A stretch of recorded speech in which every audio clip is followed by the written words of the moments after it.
Hello.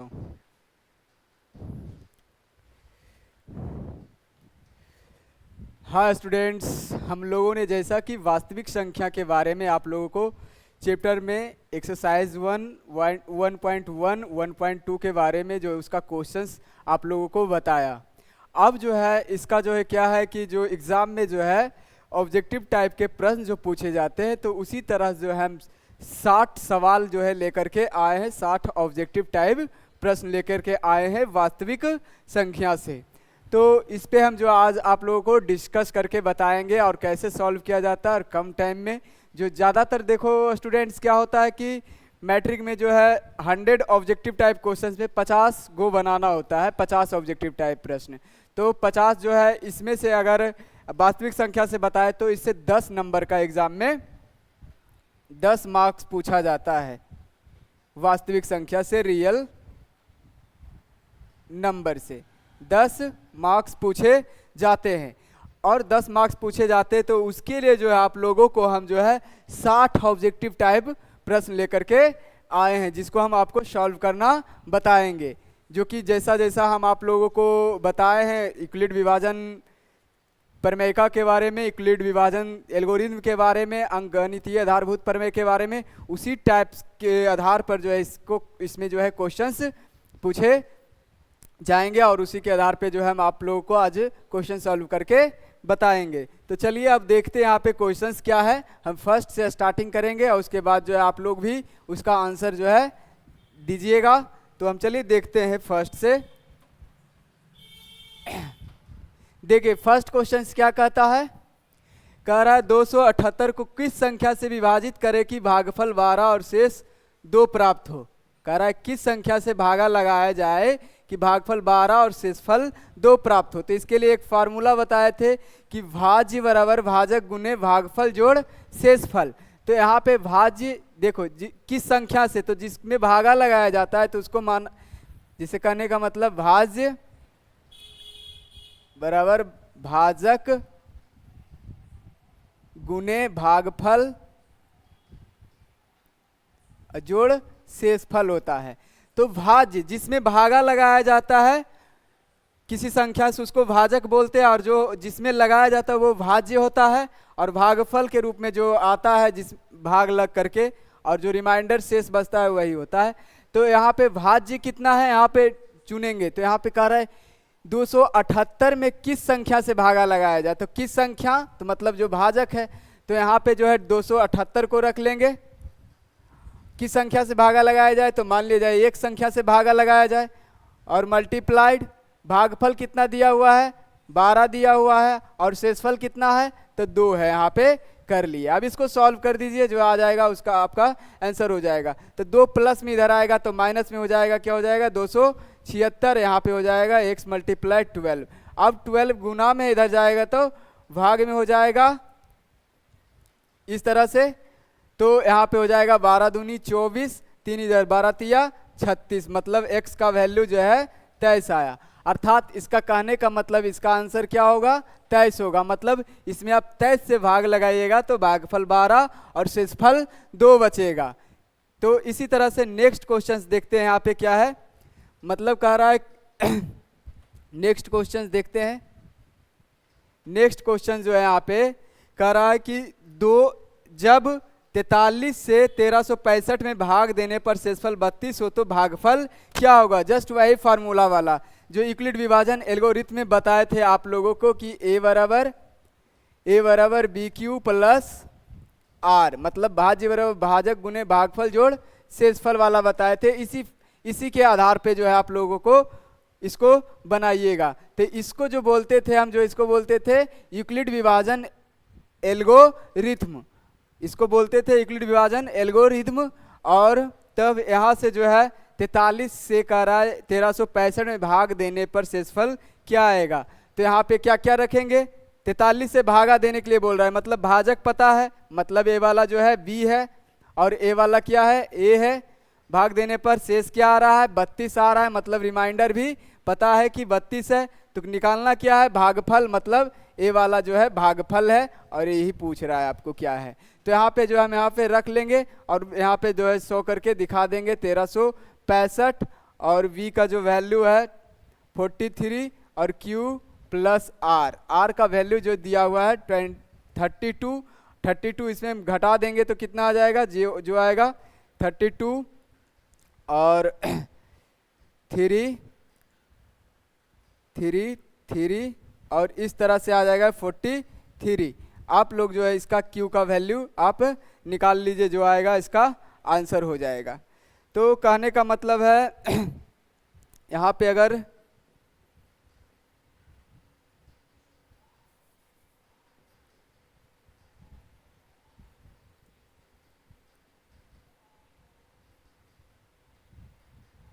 इकतीस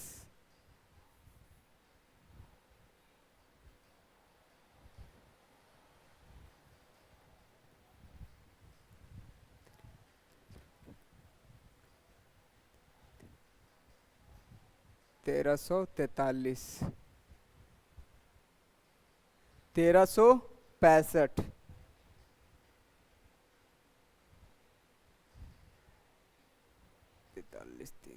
sorry 4 होगा, 9 4 13, मतलब 31 बार में जो है कट जाएगा ये वाला, 31 बार में कटेगा और वही की का वैल्यू जो आएगा 31 आ जाएगा। इसका आंसर जो है 31 होगा। इसको आप जब भाग लगा करके देखिएगा इसमें तो 31 आएगा। तो इसका आंसर यही होता है जो ऑब्जेक्टिव टाइप में पूछे जाते हैं। उसी तरह से नेक्स्ट प्रश्न देखते हैं क्या है। फिर कहता है यूक्लिड विभाजन एल्गोरिथम के कथन को लिखें। तो ये वाला जो यूक्लिड विभाजन एल्गोरिथम के कथन को लिखे, तो वही जो यूक्लिड विभाजन एल्गोरिथम का कथन यही था कि जब किसी संख्या a में b से भाग लगाया जाता है तो उसका शेषफल और जोड़ उसका रिमाइंडर जो होता है वही होता है यूक्लिड विभाजन एल्गोरिथम। और साथ ही साथ यहाँ पे बताए थे कि जो रिमाइंडर होता है 0 से बड़ा और b से छोटा जो भागा लगाया जाता है इसका कथन है, यही इसका कथन बोलता है, यूक्लिड विभाजन एल्गोरिथम का कथन है। फिर नेक्स्ट क्वेश्चन है, वह कौन सी संख्या है जिसमें 87 से विभाजित करने पर भागफल 15 तथा शेष 5 प्राप्त होता है। तो वह कौन सी संख्या है जिसमें 87 से विभाजित करने पर, 87 से विभाजित मतलब वो वाला फार्मूला a बराबर बी क्यू प्लस आर, जो यूक्लिड विभाजन एल्गोरिथम का जो फार्मूला है a बराबर बी क्यू प्लस आर। तो यहाँ पे जो है a का वैल्यू कह रहा है 87 से विभाजित करने पर वह कौन सी संख्या है, तो मतलब इसमें इसका बात कर रहा है वह कौन सी संख्या है। तो वो संख्या a है जिसमें 87 से भाग लगाया जा रहा है, v है और करने पर भागफल जो आता है इसको बोलो q और तथा शेष जो है यहाँ पे r है। तो ये सारा चीज पता है लेकिन a वाला पता नहीं है, तो इसीलिए इसमें जो है फार्मूला के अंदर रख देंगे यहाँ पे। तो a का जो वैल्यू होगा 87 होगा, q का वैल्यू जो है 15 है और प्लस में 5 है, सबको जोड़ दो आ जाएगा 105, 120,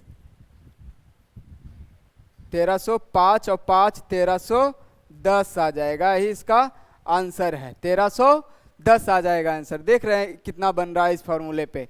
तो इस फार्मूले पे जो है बहुत सारा एग्जाम में वास्तविक संख्या से क्वेश्चंस पूछे भी जाते हैं। चलिए नेक्स्ट क्वेश्चंस देखते हैं आप लोगों के लिए क्या है। नेक्स्ट क्वेश्चन जो बताता है, नेक्स्ट क्वेश्चन क्या है, दो धनात्मक पूर्णांकों a और v के लिए HCF av का गुना LCM av का बटे av का मान लिखें, क्या होगा।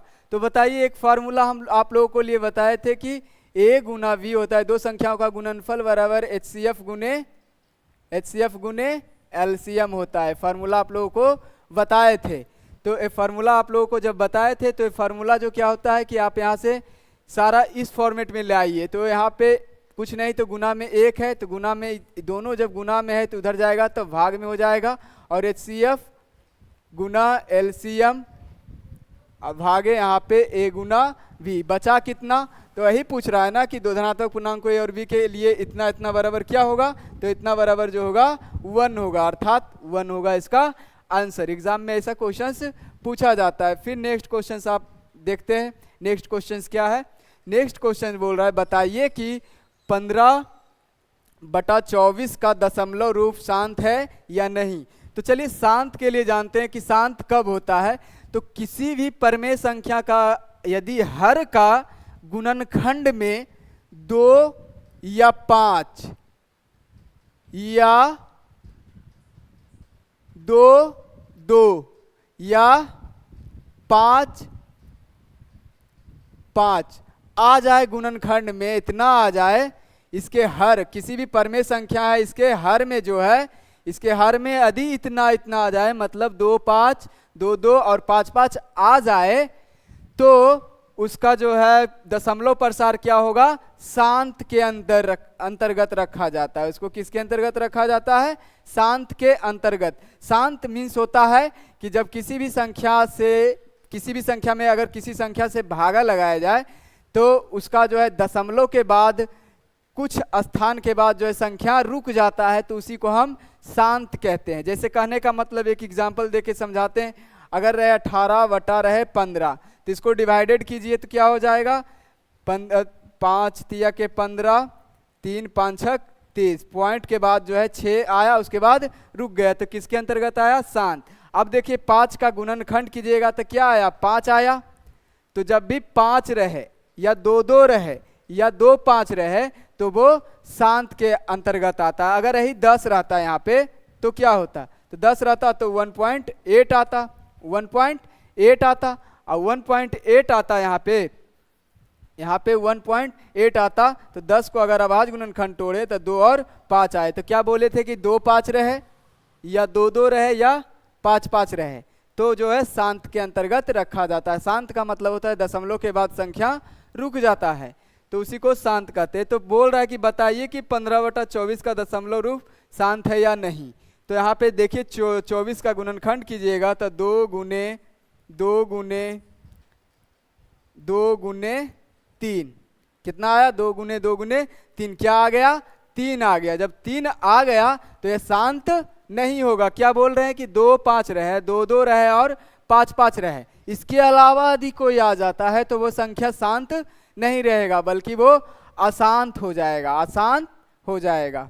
तो इसी तरह से जो है 15/24 का दशमलव रूप जो है शांत जो है नहीं है, बल्कि क्या है, अशांत होगा। बल्कि क्या होगा, अशांत होगा। क्या होगा, अशांत होगा।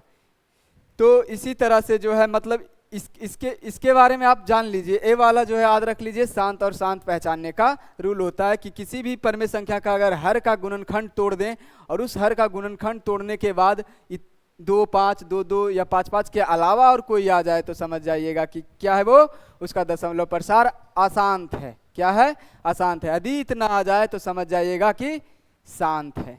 फिर नेक्स्ट क्वेश्चन आप लोगों को लिए बताते हैं। फिर कहता है बताइए कि 25/48 का जो है दशमलव रूप शांत है या अशांत है, शांत है या अशांत है। तो यहाँ पे शांत अशांत देखिए, यहाँ पे क्या है, 48 है तो 16 या 48, तो पहले 3 आ गया, 2 2 2 2 2 इस तरह से आ गया। तो 2 दूना 4 दूना 8 दूना 16 या 48, क्या आ गया, 3 आ गया। 2 2 तो है ही, लेकिन इसके अलावा भी आ गया, गुणनखंड में 3 आ गए, तो इसीलिए जो है शांत नहीं होगा बल्कि क्या होगा, अशांत होगा। क्या होगा, अशांत होगा। 25/48 का दशमलव प्रसार, मतलब 48 से आप भाग 25 में लगाइएगा तो पॉइंट के बाद संख्या रुकेगा नहीं, चलते रहेगा, इन्फिनिटी तक वो चलते रहेगा। इसी तरह से हम नेक्स्ट क्वेश्चंस देखते हैं। और भी नेक्स्ट क्वेश्चंस क्या है, बताइए कि एक परमेय संख्या और एक अपरमेय संख्या का योग एक परमेय संख्या होती है या अपरमेय संख्या होती है। क्या कह रहा है कि एक परमेय संख्या और एक अपरमेय संख्या का योग परमेय संख्या होती है या अपरमेय संख्या होती है। परमेय संख्या होती है या अपरमेय संख्या। तो एक परमेय संख्या ले लीजिए, मान लीजिए 2 ले लिए, और एक ले लिए अपरमेय संख्या, मान लीजिए कि √3 ले लिए। तो परमेय संख्या और अपरमेय संख्या का योगफल हमेशा जो है होता है, क्या होता है, अपरिमेय संख्या ही होता है। क्या होता है, अपरिमेय संख्या होता है। घटाव भी क्या होगा, अपरिमेय संख्या ही होगा। घटाव भी क्या होगा, अपरिमेय संख्या। योग या अंतर पूछे तो समझ जाइएगा कि क्या है, उसका अपरिमेय संख्या होगा। मतलब एक परमेय संख्या और एक अपरिमेय संख्या का योगफल या अंतर हमेशा जो है अपरिमेय संख्या होती है। इसी तरह से जो है आगे का क्वेश्चंस क्या है उसको भी देखते हैं। बताइए कि निम्नलिखित कथन सत्य है या असत्य। दो अपरिमेय संख्याओं का गुणनफल अपरिमेय होता है।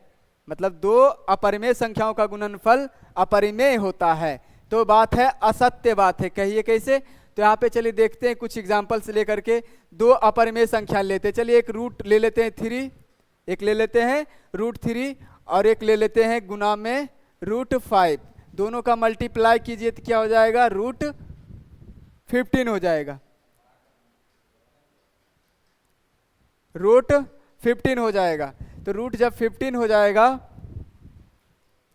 √15 हो जाएगा तो यहाँ पे तो क्या है? अपरिमेय आ गया। लेकिन अगर यही बात कर ले √2 ले लें, फिर ले लेते हैं गुना में √2 ले लेते हैं तो क्या हो जाएगा? 2 दूना के 4 और 4 का जो आप रूट जानते हैं क्या होता है? स्क्वायर रूट 2 होता है। और ये क्या आ गया? परिमेय संख्या आ गया। ये वाला अपरिमेय संख्या था और ये आ गया परिमेय संख्या। मतलब दोनों आ रहा है। मतलब क्या आ रहा है? दोनों। मतलब अपरिमेय, दो अपरिमेय संख्याओं का गुणनफल हमेशा परिमेय नहीं होता, ना ही तो हमेशा अपरिमेय होता है। इसीलिए यह कथन जो होगा असत्य होगा। क्या होगा? असत्य। कभी परिमेय भी हो सकता है, कभी अपरिमेय भी हो सकता है। तो दोनों में जो है कंफ्यूजन है, इसीलिए इसका जो है क्या होगा? असत्य होगा। फिर नेक्स्ट क्वेश्चन यहाँ पे देखते हैं। नेक्स्ट क्वेश्चन कहता है बताइए कि 2 + √3 परिमेय संख्या है या अपरिमेय संख्या है। तो यहाँ पे पहले बताए थे कि क्या है वाला? अपरिमेय संख्या है। और √3 क्या है? परिमेय संख्या है।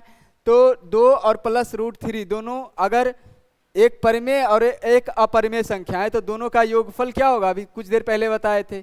तो दोनों का योगफल जो होगा अपरिमेय।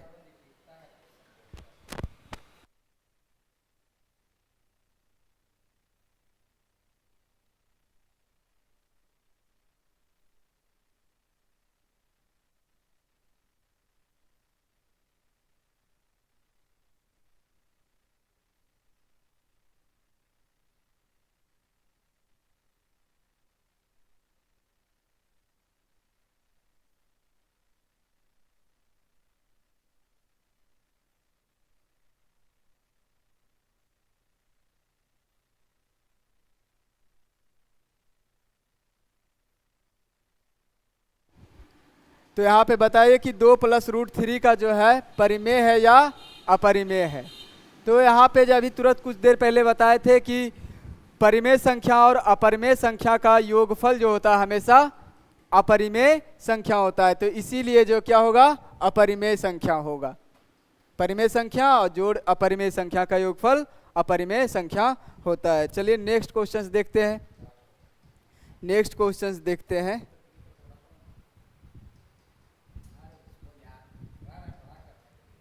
कर रहे हैं सर, काहेल झूठों के माथा लगवा रहे हैं।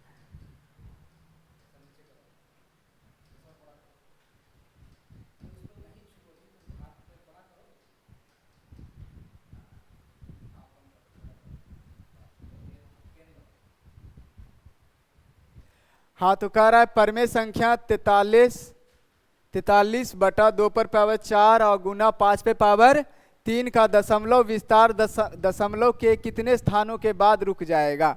कितने स्थानों के बाद रुक जाएगा? तो यहाँ पे क्या करेंगे कि इसका जो है कैलकुलेशन कर लेते हैं। 43 बटे 2 दूना 4 दूना 8 दूना 16, यहाँ पे कर लेंगे 2 पे पावर 3 मल्टीप्लाई 3 5 पे पावर 3 और मल्टीप्लाई 2 कर लेंगे। इसका तोड़ेंगे तब तोड़ेंगे तो इतना आएगा। इसका मतलब हो जाएगा 5 दूना 10, 10 दह के 100। मतलब इसका जो हो जाएगा आ जाएगा कैलकुलेशन करके इतना आ जाएगा। आप डिवाइडेड कर लीजिए, पता चल जाएगा कि क्या होगा। तो यहाँ पे जो हो जाएगा 2 दूना के 4, 2 एकम 2.5 डिवाइडेड 1000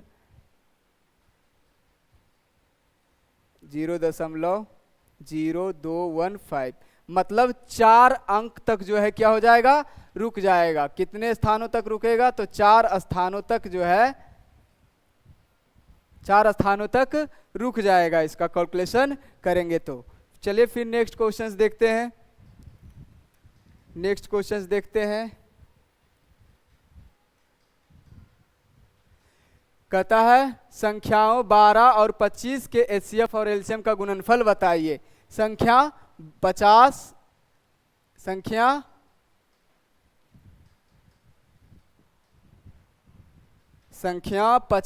और 25 के एचसीएफ और एलसीएम का गुणनफल को बताएं। तो एक फार्मूला बताए थे, ए गुना वी जो होता है एचसीएफ गुने एलसीएम होता है।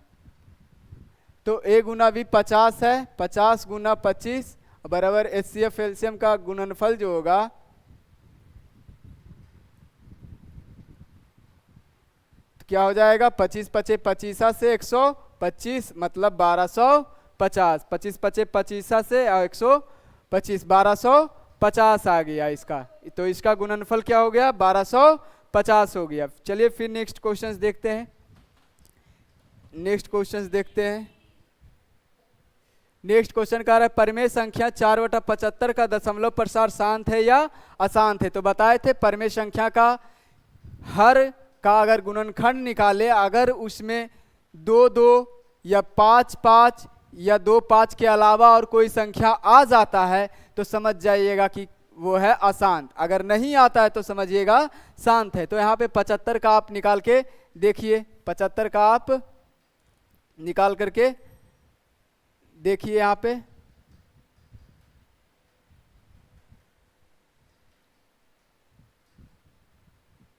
पचहत्तर का निकाल के देखिए क्या होगा, 25 तिया 75 मतलब 5 तो 5 तो आ ही रहा है, लेकिन इसके अलावा क्या आ गया, 3 आ गया। तो यह क्या होगा, अशांत होगा। क्या होगा, अशांत होगा। चलिए नेक्स्ट क्वेश्चंस देखते हैं। नेक्स्ट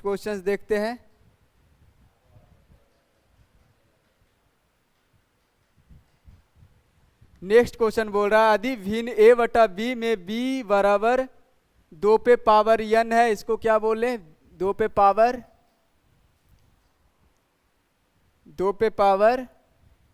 b बराबर 2 पे पावर n है मल्टीप्लाई 5 पे पावर m है, और कह रहा है यहाँ पे a बटा v में b बराबर इतना है, तब बताइए a बटा v का दशमलव प्रसार क्या होगा। तो यहाँ पे a का वैल्यू रखेंगे और v का वैल्यू कितना है, 2 पर पावर n और मल्टीप्लाई 5 पर पावर n। मतलब इसका जो है आधार में हर में क्या है, 2 5 आ रहा है, मतलब यहाँ पे n के जगह पर कुछ और संख्या रहे, जैसे 2 रहे, इस पे रहे 3 रहे, तो 2 5 के अलावा गुणनखंड के अलावा और कोई भी तो संख्या है ही नहीं। तो इसका दशमलव प्रसार क्या हो जाएगा, शांत हो जाएगा। क्या हो जाएगा, शांत हो जाएगा। इसके अलावा है अगर गुना में रहता 3 7 इस सारा चीज रहता तो समझ जाते अशांत, लेकिन सिर्फ 2 और 5 ही है गुणन के रूप में, तो इसीलिए इसका जो है दशमलव प्रसार क्या होगा, शांत होगा। फिर नेक्स्ट क्वेश्चंस देखते हैं। नेक्स्ट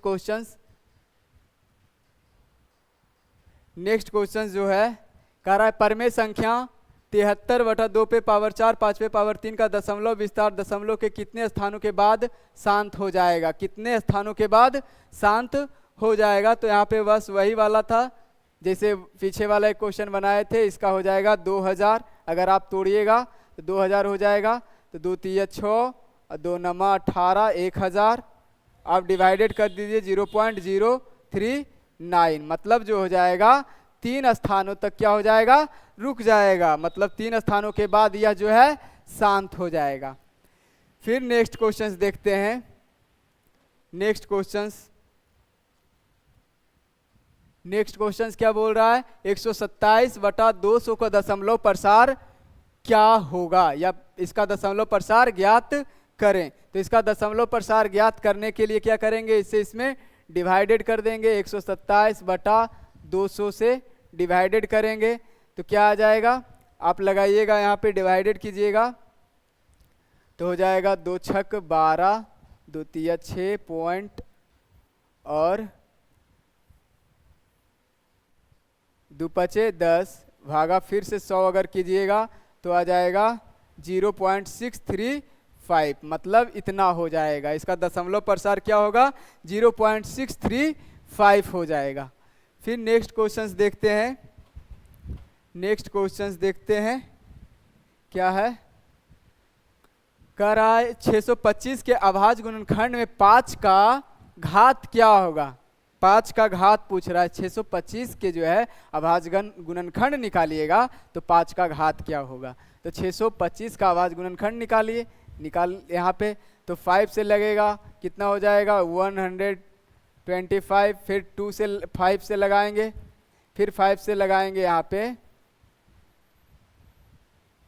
तो 5 दूना 10, 5 25, फिर 5 बार में 25। मतलब जो है इसका अभाज्य गुणनखंड में जो है क्या आ जाएगा, कितना 5 है 4, तो इसलिए 5 पे पावर जो है 4 हुआ। तो घात कितना है वाला, इसको घात बोलते हैं, तो घात कितना है 4 हो गया।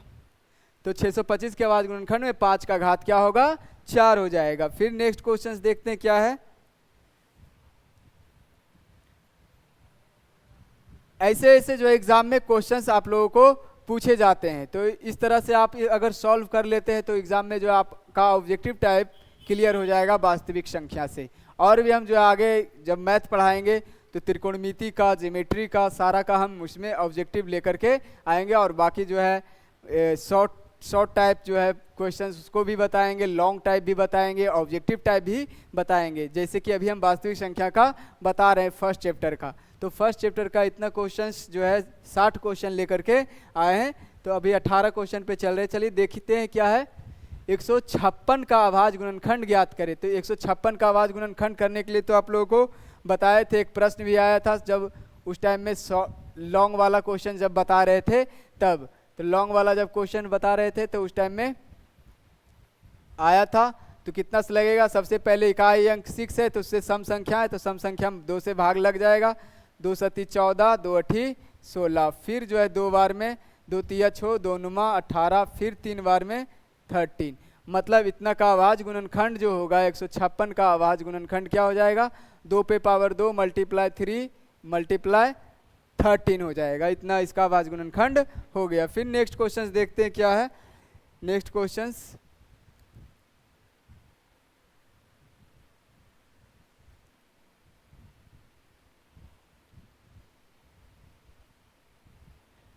नेक्स्ट क्वेश्चंस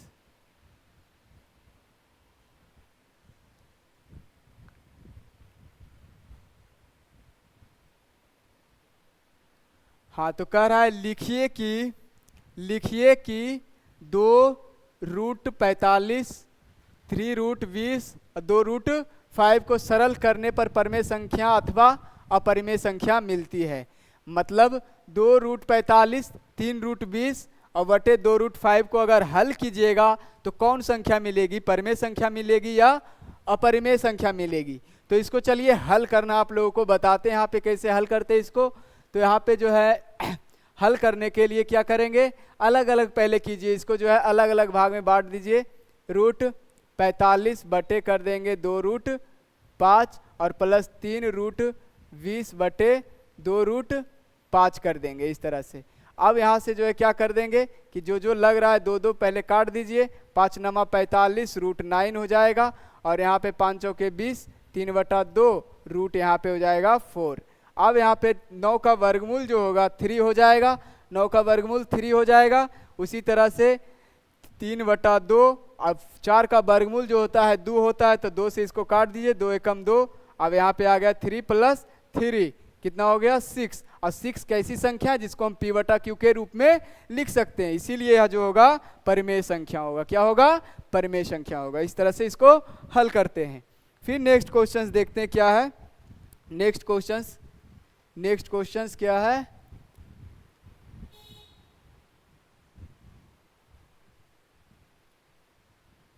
कह रहा है अभाज्य गुणनखंड विधि द्वारा 96 और 404 का मासा ज्ञात करें एवं उसके उनका लासा भी ज्ञात करें, उससे एवं उसके लासा भी ज्ञात करें। तो इतना जो है दिया है 96 404 का लासा और मासा निकालने के लिए बोल रहा है, तो इसको अभाज्य गुणनखंड विधि द्वारा हम निकाल सकते हैं।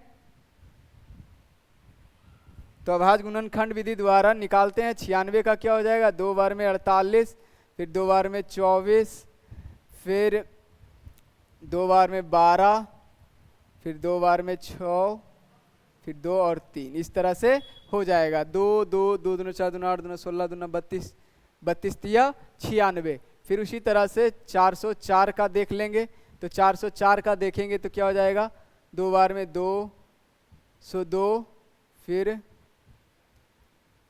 2 बार में 101। अब इतना के अलावा नहीं आएगा। तो ये जो कॉमन लग रहा है उसी को HCF बोलते हैं, उसी को HCF बोलते हैं। मतलब 2 × 2 मतलब 4 हो गया HCF। मतलब इतना इतना का HCF क्या हो गया, 4 हो गया। मतलब कह रहा है वह जो है बड़ी संख्या, वह छोटी से छोटी संख्या जो दोनों संख्या को भाग लगा सकता है, तो वही जो है 4 है। तो उसी तरह से अब एलसीएम का बात करते हैं। एलसीएम में क्या होता है, एलसीएम में जो होता है जो अब लिखा गया है तो उसको लिख लीजिए। अब बाकी जो बचा हुआ है सबको मल्टीप्लाई कर दीजिए और मल्टीप्लाई 101। अब इसको जो हल करने पे आएगा 2 दूना 4 दूना 8, चौके 32 दिया 96, 96 96 96 100, फिर 96, मतलब 96 96 कितना हो जाएगा, 96 96 हो जाएगा इसका एलसीएम भी। इसी तरह से नेक्स्ट क्वेश्चन आप देखते हैं। ये सारा पहले वाला क्वेश्चन जो है बताए थे, लॉन्ग में बताए थे आप लोगों को। तो यहाँ पे नेक्स्ट अब क्वेश्चन बोल रहा है 1/√2 एक संख्या है, मतलब किस प्रकार की संख्या है, परमेय है या अपरिमेय संख्या। तो यहाँ पे जान लीजिए क्या है, अपरिमेय संख्या, क्योंकि रूट के अंदर में है, क्या है 2 है, इसीलिए क्या हो जाएगा, अपरिमेय संख्या हो जाएगा। नेक्स्ट क्वेश्चन,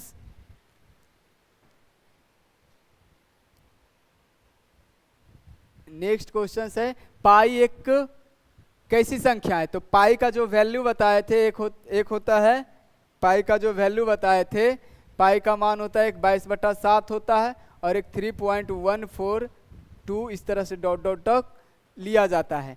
लेकिन पाई इतना जो है p/q के रूप में है, किसमें है, p/q के फॉर्म में है, p/q के रूप में है, और जबकि इतना जो है अशांत वाला रूप में है। तो इसी को तो बोलते हैं पाई। तो पाई का 2 वैल्यू जब आ रहा है तो इसको हम परमेय संख्या जो p/q के रूप में है, और जो p/q के रूप में नहीं है उसको हम अपरिमेय संख्या बोलते हैं। तो पाई का 2 वैल्यू होने के कारण पाई का मान इस रूप के अगर चलेगा तो पाई 1 हो जाएगा अपरिमेय संख्या। तो पूछेगा क्वेश्चन पाई क्या है, पाई एक अपरिमेय संख्या है। अगर वही पूछ देगा कि 22/7 क्या है तो परमेय संख्या है। इस तरह से एग्जाम में क्वेश्चन पूछता है। फिर नेक्स्ट क्वेश्चन है, कह रहा है √3 और √12 एक संख्या है, मतलब कैसी संख्या है। तो यहाँ पे √3 और √12, तो यहाँ पे सबको अगर रूट शामिल कर ले 3/12 अगर लिख दें इसको तो क्या हो जाएगा, 3 चौके 12, 1/4, 1 का वर्गमूल निकालेगा तो 1, 4 का वर्गमूल 2, मतलब p/q के रूप में है, तो इसलिए क्या हो जाएगा, परिमेय संख्या हो जाएगा। क्या हो जाएगा, परिमेय संख्या हो जाएगा। चलिए फिर नेक्स्ट क्वेश्चंस देखते हैं। यहाँ पे नेक्स्ट क्वेश्चंस कह रहा है 1.34 को परमेय संख्या के रूप में लिखिए, परमेय संख्या के रूप में लिखिए। तो परमेय संख्या के रूप में अगर इसको बोल रहा है लिखने के लिए तो क्या करेंगे, यहाँ पे 1 पॉइंट उड़ा देंगे तो यहाँ पे आ जाएगा 134/100 हो जाएगा। तो परमेय संख्या के रूप में आ गया, क्या आ गया, परमेय संख्या के रूप में आ गया है। तो इसीलिए जो हो जाएगा इतना हो जाएगा, परमेय संख्या हो जाएगा। नेक्स्ट क्वेश्चन यहाँ पे कह रहा है क्या सभी वास्तविक संख्याएं एक परमेय संख्या होती है, सभी वास्तविक संख्याएं क्या एक परमेय संख्या होती है। तो देखिए एक चीज बताए थे आप लोगों को, डायग्राम में बताए थे कि वास्तविक संख्या के अंतर्गत कौन कौन आता है, परिमेय संख्या आता है, परिमेय संख्या आता है, ये वास्तविक संख्या वाला है, और एक अपरिमेय आता है। क्या आता है, अपरिमेय वाला आता है। तो यहाँ पे देखिए क्या कह रहा है, क्या सभी वास्तविक संख्या, इस सब वास्तविक संख्या एक परमेय संख्या होती है, नहीं, सभी वास्तविक संख्याएं परमेय संख्या नहीं होती है। कुछ वास्तविक संख्या अपरिमेय होती है और कुछ वास्तविक संख्या परिमेय होती है। तो सभी वास्तविक संख्याएं परमेय संख्या नहीं होती है, कुछ होती है। देखिए यहाँ पे इसका कुछ भाग इसमें शामिल है, वास्तविक संख्या का कुछ भाग इसमें शामिल है, इसीलिए जो है सभी वास्तविक संख्याएं परमेय संख्या नहीं होती है। नेक्स्ट क्वेश्चंस, नेक्स्ट क्वेश्चंस,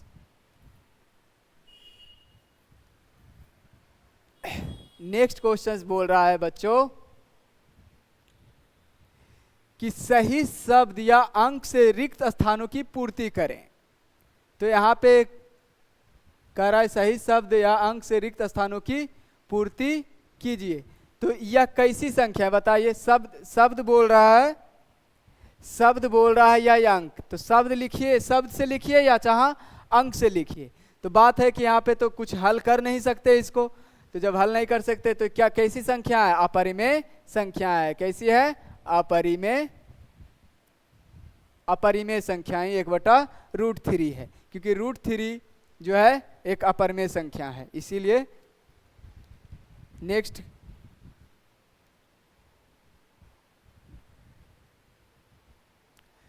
कह रहा है 11/15 का दशमलव प्रसार क्या होगा? तो सीधा सीधी भाषा में 15 का जो है 5 और 3 हो जाएगा इसका वाज गुणनखंड। 3 आ गया, 5 के अलावा 3 आ गया, तो सीधा सीधी कहेंगे इसका अशांत है। क्या है? अशांत है। दशमलव प्रसार क्या होगा? अशांत होगा। बस सीधा सीधी जो है परिमेय संख्या का हर का गुणनखंड कर लीजिए। शांत और अशांत जांच लीजिए कब? जब उसका गुणनखंड में 2 2 5 5 या इसके अलावा कोई आ जाए तो वह जो है अशांत हो जाएगा, नहीं तो शांत होगा। फिर नेक्स्ट क्वेश्चंस क्या है? नेक्स्ट क्वेश्चंस कह रहा इतना इतना एक संख्या है, परिमेय होगा या अपरिमेय होगा? तो इसको पहले आप हल कीजिए, आप हल कीजिएगा तो होगा। तो यहाँ पे चलिए हम हल करके आप लोगों को दिखाते हैं। यहाँ पे जो है क्या होगा? 3, देखिए एक फार्मूला होता है, क्या है? a + v × a - v के फार्मूला पे है। तो a + b × a - v का फार्मूला होता है a² + v²। a + v × a - v का फार्मूला होता है a² + v² होता है। तो उसी के फार्मूला के आधार पे यहाँ पे जो है इसको हल करेंगे। तो a + b × a - v मतलब a का वैल्यू 3 है, तो 3 का स्क्वायर घटाओ √3 का स्क्वायर कर लेंगे, तो हो जाएगा कितना? 9। ये 3 3 9 रूस खत्म हो गया, तो क्या हो जाएगा? 9 में 3 गया तो 6। और 6 कैसी संख्या है? तो परिमेय संख्या। क्यों? इसको p/q के रूप में लिख सकते हैं, 6/1 के रूप में, इसीलिए क्या हो जाएगा? परिमेय संख्या हो जाएगा। नेक्स्ट क्वेश्चंस देखते हैं यहाँ पे। नेक्स्ट क्वेश्चंस जो है ऑब्जेक्टिव टाइप के आएंगे, ऑप्शन वाला है। तो यहाँ पे कहता है एक नंबर में 3 घटाओ √3, 3 - √3, एक परिमेय संख्या, एक अपरिमेय संख्या, एक पूर्णांक संख्या, इनमें से कोई नहीं। आप जवाब दीजिए कमेंट में। तो यहाँ पे चलिए इतना क्या है? तो देखिए बताए थे ना अभी कुछ देर पहले कि परिमेय संख्या और अपरिमेय संख्या का योग हमेशा अपरिमेय संख्या होता है। परिमेय संख्या और अपरिमेय संख्या का जो है अंतर हमेशा क्या होता है? अपरिमेय होता है। तो यहाँ पे चूज कीजिए, क्या है? अंतर है। 3 क्या है? परिमेय संख्या, √3 अपरिमेय संख्या, दोनों का घटाव क्या होगा? एक अपरिमेय संख्या होगा। क्या होगा? अपरिमेय संख्या होगा। नेक्स्ट क्वेश्चंस,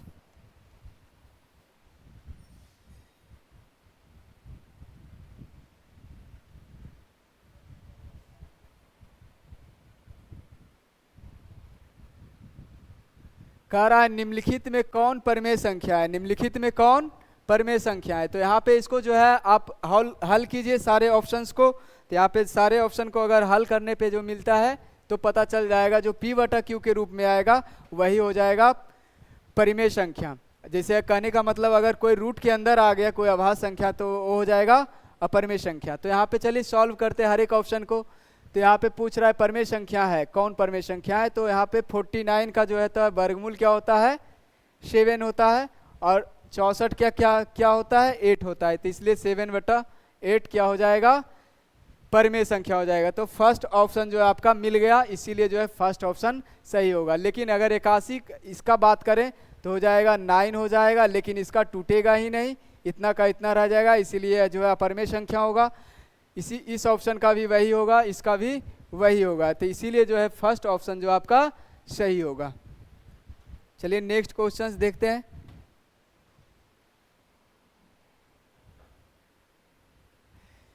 कह रहा है नेक्स्ट क्वेश्चन में निम्नलिखित में कौन अपरिमेय संख्या है। अपरिमेय संख्या इसमें पूछ रहा है, तो अपरिमेय संख्या का जो है यहाँ पे सारे ऑप्शन को फिर से वही सॉल्व कीजिए। 36 का जो क्या हो जाएगा वर्गमूल 6, 64 का 8, तो परिमेय संख्या हो गया। पूछ क्या रहा है अपरिमेय संख्या। उसी तरह से अगर इसका निकाल के देखें तो 1 का वर्गमूल 1, 81 9 हो जाएगा। इसका अगर निकाल के देखें तो होगा ही नहीं, अर्थात यही वाला क्या हो जाएगा अपरिमेय संख्या होगा, इसीलिए ऑप्शन सी सही ऑप्शन होगा। नेक्स्ट क्वेश्चंस देखते हैं।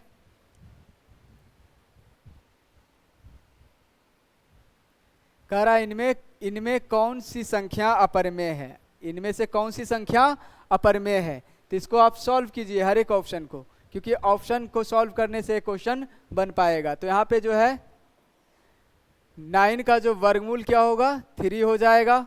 पूछ रहा है परिमेय संख्या, तो 3 को हम p/q के रूप में लिख सकते हैं, इसीलिए क्या हो जाएगा परिमेय संख्या।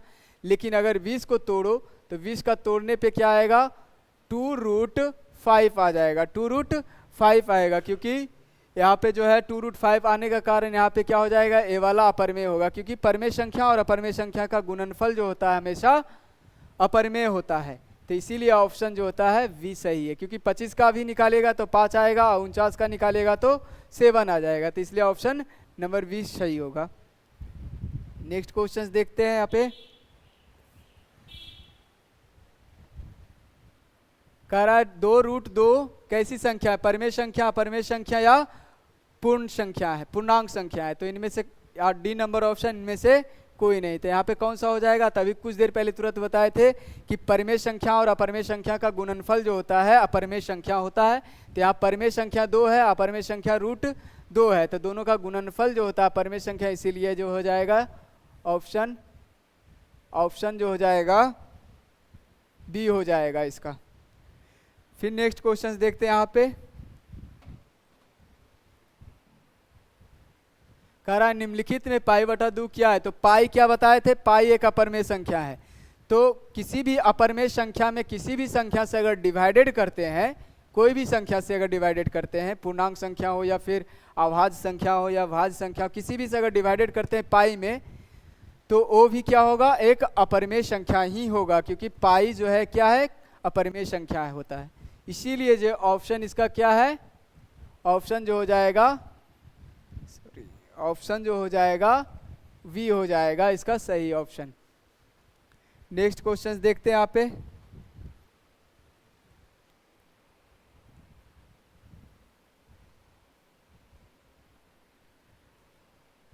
कह रहा है निम्नलिखित में कौन अभाज्य संख्या है। निम्नलिखित में कौन अभाज्य संख्या है। तो अभाज्य संख्या के लिए बताए थे कि अभाज्य संख्या का जो होता है गुणनखंड जो होता है स्वयं होता है और उसका जो है एक होता है, या मतलब कहने का अर्थ यह हुआ कि वह संख्या जो है खुद से कट सकता है या तो एक से कट सकता है, उसी को जो है अभाज्य संख्या बोलते हैं। तो यहाँ पे जो है 8 जो है 2 का भी पहाड़ा में आता है, 4 का भी पहाड़ा में आता है, इसीलिए जो 8 नहीं होगा। 9 भी 3 का पहाड़ा में भी आता है, 9 का भी पहाड़ा में आता है, इसलिए 9 भी नहीं होगा।